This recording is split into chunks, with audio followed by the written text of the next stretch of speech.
Tiniyak ni Department of Budget and Management Secretary Amina Pangandaman na may sapat na pondo ang gobyerno para tumugon sa mga lugar na naapektuhan ng bagyong Nando.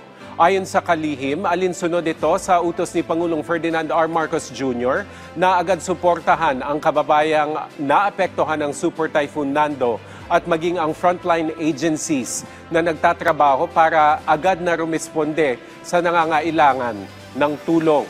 Dagdag pa ni Secretary Pangandaman, maaaring gamitin ng mga frontline agency ang kanilang Quick Response Fund para sa disaster preparedness, relief at rehabilitation sa oras ng kalamidad.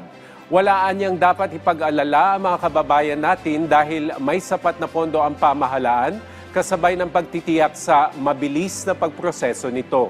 Nanawagan naman ng DBM sa mga ahensya ng gobyerno na tiyakin na ang bawat sentimo ay agad na makararating sa mga tamang benepisyaryo.